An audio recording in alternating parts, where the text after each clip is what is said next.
Story, les rendez-vous d'Alfred Hitchcock racontés par Serge Sauvion. Aujourd'hui, Allô Evelyne de Pauline Smith.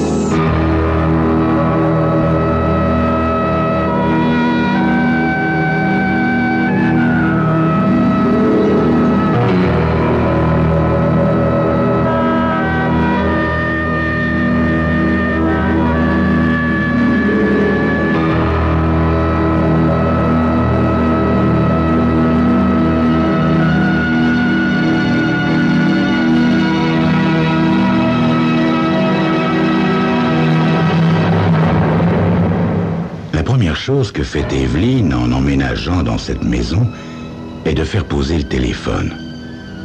Non qu'il y ait quelqu'un de précis qui voudrait l'appeler, mais au moins pourrait-elle téléphoner si c'était nécessaire. Une femme seule dans une petite maison isolée a besoin de savoir qu'il y a quelqu'un au bout de la ligne prêt à venir la secourir si quelque danger se présentait, n'est-ce pas? Remarquez, Evelyne n'a jamais eu besoin de secours jusqu'à présent. La petite maison n'est pas totalement isolée. D'autre part, Evelyne n'est pas si seule que cela, vu qu'elle vit en compagnie de Gwendoline, sa chatte, une superbe siamoise. Le problème, voyez-vous, est qu'Evelyne est très, très émotive. État d'esprit aggravé par une imagination débordante. Tenez, par exemple, chaque soir, lorsqu'elle rentre du grand magasin où elle est caissière, une fichue angoisse la glace quand elle introduit la clé dans la serrure. Elle sait bien que c'est absurde, n'empêche. Alors notre Evelyne allume toutes les lumières, inspecte chaque recoin et placard de sa petite maison, ne manque jamais de regarder sous le lit, très important, sous le lit. Puis, avec un soupir de soulagement, se consacre enfin à Gwendoline. « Bien, dit-elle chaque fois. Il n'y a personne ce soir. Si tu allais prendre l'air, ma vieille, hein? Ajoute-t-elle en ouvrant la porte du petit jardin. Le même scénario se reproduit chaque soir que le bon Dieu fait. Sans doute, Evelyne s'est-elle abonnée au téléphone pour le cas improbable où un satyre l'attendrait sous son lit, un soir d'orage. Au moins pourrait-elle tenter de l'assommer avec le combiné. Ce soir, Evelyne a oublié d'avoir peur en ouvrant la porte. En effet, un petit colis des télécoms l'attend sur le seuil. L'annuaire alphabétique des abonnés. Elle rentre, déchire fébrilement l'emballage et, sans prendre la peine de se débarrasser, se met à feuilleter fébrilement le bottin à la lettre D jusqu'à ce que son doigt s'immobilise de surprise et de bonheur. C'est écrit là, Darden Evelyne. Comme cela, j'existe, murmure-t-elle. Même si personne ne le sait, j'existe. Elle fixe son nom un long moment, s'émerveillant du fait miraculeux que l'adresse est exacte, le numéro de téléphone correctement indiqué. Elle existe, là, sur cette page. Evelyne Darden. Et ça la rend toute chose. Le miaulement excédé de Gwendoline la ramène sur terre. Elle fait sortir la chatte et va se rasseoir sur le divan avec son merveilleux bottin. Cet épisode passé, le train-train reprend son cours jusqu'à ce soir de novembre. Il est 11h environ. Evelyne se prépare pour la nuit. Ainsi, la chrysalide devenant papillon, elle se débarrasse de ses vêtements ternes, sans mode et sans âge, pour se glisser dans une chemise de nuit diaphane, transformant la jeune femme qu'on ne remarque pas en séductrice ignorée. L'appel a lieu à 3h du matin. Evelyne bondit de sa couche et se retrouve au milieu de la chambre avant d'être tout à fait réveillée. Il lui faut encore quelques instants pour se rendre compte que la sonnerie qu'elle entend est celle du téléphone et non d'une quelconque alerte d'incendie. « Allô ?» murmure-t-elle entre la surprise et la panique. « Evelyne ?» Evelyne glacée, ses lèvres remuent sans émettre un son. Qui est cet homme qui connaît son prénom? Evelyn? Répète la voix de l'homme. Evelyn, es-tu blottie dans tes couvertures? Toute nue, toute chaude et pleine de désir? Evelyn? Evelyn porte la main à son cœur qui bat la chamade. La voix lui semble insidieusement proche, glissant dans la chambre, l'envahissant. Elle raccroche brutalement et fixe l'obscurité en se demandant ce qui lui arrive, sans trouver le sommeil le restant de la nuit. Il m'est arrivé quelque chose de terrible cette nuit, dit-elle le lendemain matin au vieux Georges du rayon bricolage. Ah oui, on peut savoir. Un homme, un inconnu m'a téléphoné en pleine nuit. Oh, si vous saviez les choses qu'il m'a dites. Vous voulez dire des choses obscènes? Le mot l'a fait sursauter. Non, ça n'était pas vraiment ça. C'était même assez... Enfin, disons que ça n'était pas réellement désagréable, mais pas obscène, non. Non, il a répété mon nom plusieurs fois. Mais comment sait-il que je m'appelle Evelyn? Bah, si c'est écrit dans le bottin, ma petite. Et si votre correspondant nocturne n'est pas tout à fait illettré, vous savez, il y a pas mal de cinglés qui passent leur temps à relever les prénoms féminins pour se livrer à ce genre de distraction nocturne. Non, rassurez-vous, ils sont en général inoffensifs. C'est seulement la causette qui les intéresse. 9 fois sur 10, d'ailleurs, ils ne rappellent même pas. Si la conclusion du vieux Georges la rassure, elle la déçoit un peu aussi. Cette voix avait quelque chose de... comment dire? Ce soir-là, en ouvrant la porte du jardin à Gwendoline, Evelyn ne peut s'empêcher de murmurer « Je sais pourquoi tu sors, va. Tu voudrais qu'il t'arrive enfin quelque chose, n'est-ce pas ?» Le téléphone reste muet les 5 nuits suivantes. Evelyn est sur le point de ranger ça dans les affaires classées, quand la 6e nuit, elle est réveillée en sursaut. « Allô ?» murmure-t-elle entre la peur et l'excitation. « Evelyn, c'est toi? Tu attendais, Evelyn, hein? Oui, je sais que tu attends. Evelyn, dis-moi si je me trompe. » Et la voix mielleuse murmure des obscénités qu'elle n'a jamais entendues jusqu'ici, des descriptions pleines d'une insupportable langueur qui lui fouette le sang. Affolée, elle raccroche et quelques instants plus tard va prendre une douche glacée. Alors qu'elle retourne au lit, le téléphone sonne à nouveau. À la 10e sonnerie, elle décroche. « Evelyn, écoute-moi. » Et la voix de lui murmurer le même discours, les mêmes obscénités. Le lendemain, au déjeuner, elle s'assied à côté du vieux Georges et lui raconte que l'inconnu a remis ça. L'autre hoche gravement la tête en mastiquant son sandwich. « Vous avez 2 possibilités, ma petite Evelyn. Soit vous appelez la police et vous portez plainte pour harcèlement, soit vous appelez les télécoms et vous faites changer votre numéro. Si le type appelle d'une cabine, la police ne pourra jamais vous aider. Non, le mieux est encore, à mon avis, de faire changer votre numéro. Et un conseil, Evelyn, dans le prochain annuaire, ne mettez que votre nom et l'initiale de votre prénom. Dardenne E. Ça peut très bien être Dardenne Émile, n'est-ce pas? Evelyn fait un pauvre sourire, le nez dans son assiette. Ces coups de téléphone, aussi intempestifs soient-ils, lui font un drôle d'effet qu'elle a peine à s'avouer. Objectivement, Physiquement, elle n'est pas mal, Evelyne. Surtout en chemise de nuit.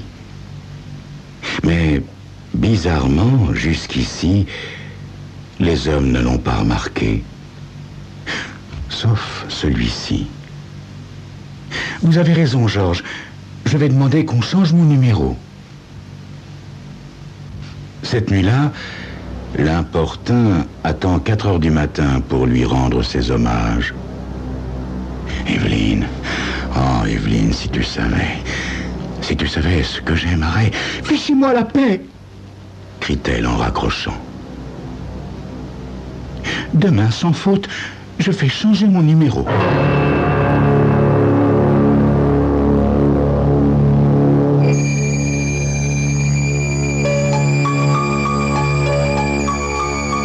C'est vrai. C'est terriblement embarrassant d'être réveillé en pleine nuit pour s'entendre murmurer des choses, même suaves. Mais tout compte fait, n'est-ce pas préférable à la solitude et à l'anonymat? C'est ce que vous saurez dans quelques instants.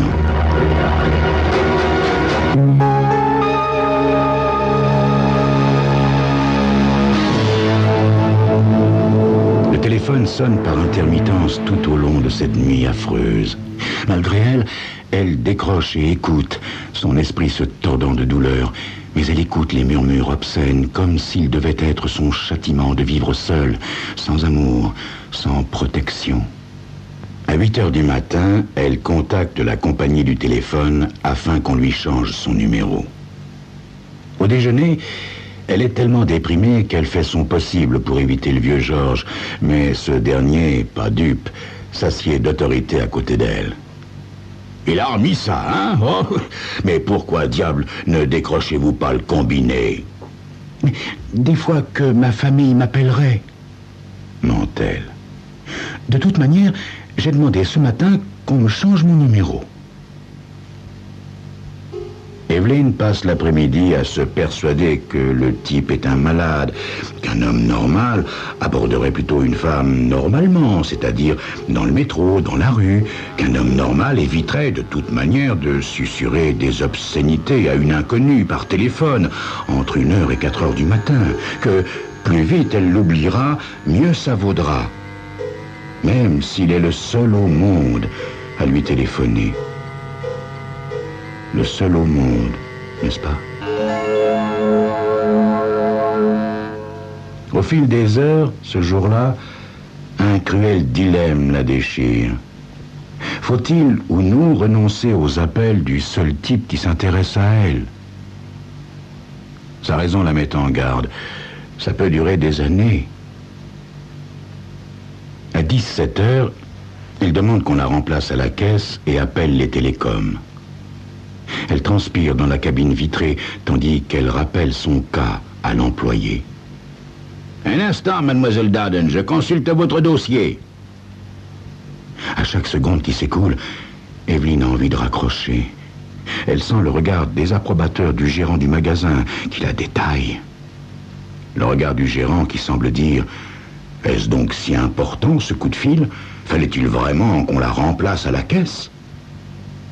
Elle sursaute lorsque l'employé revient en ligne. « Le changement de numéro n'a pas encore été effectué, mademoiselle Darden. Nous vous préviendrons. » Retour à la case départ, avec une journée fichue à la clé.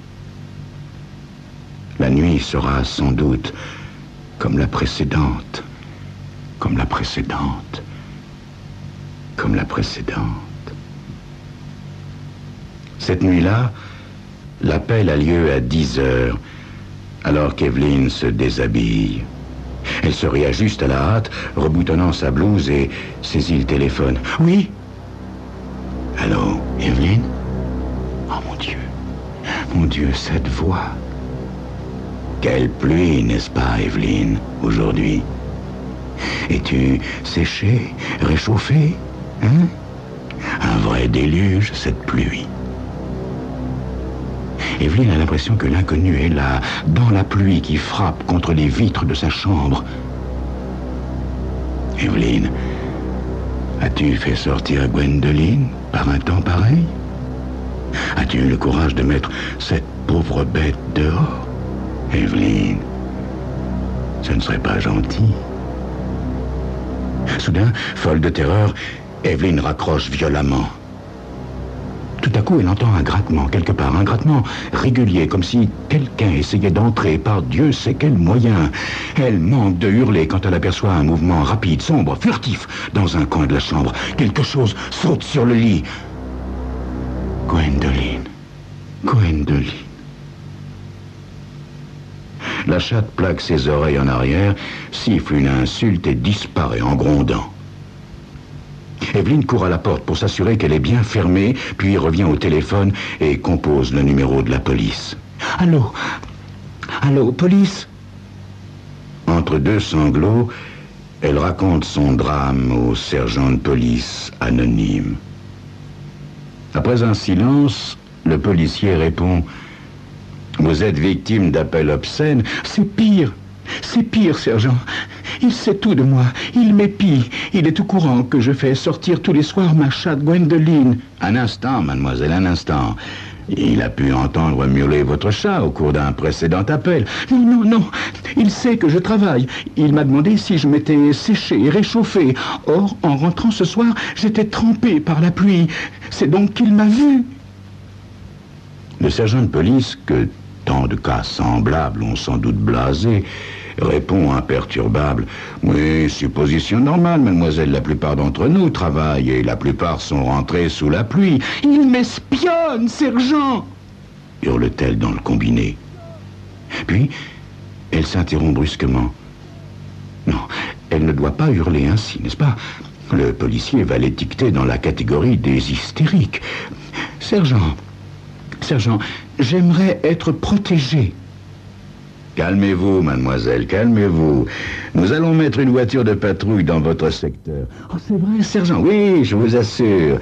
Nous allons veiller à ce que votre rue soit surveillée toute la nuit. Vous serez protégé, ne vous inquiétez pas.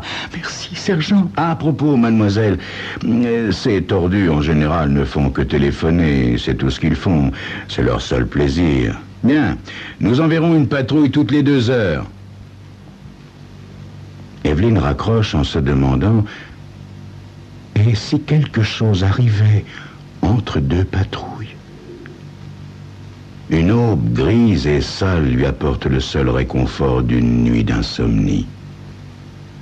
Ce n'est qu'en fin d'après-midi qu'elle se sent soulagée lorsque, dans la cabine de téléphone du magasin, elle entend l'employé des télécoms l'assurer qu'elle a enfin un nouveau numéro.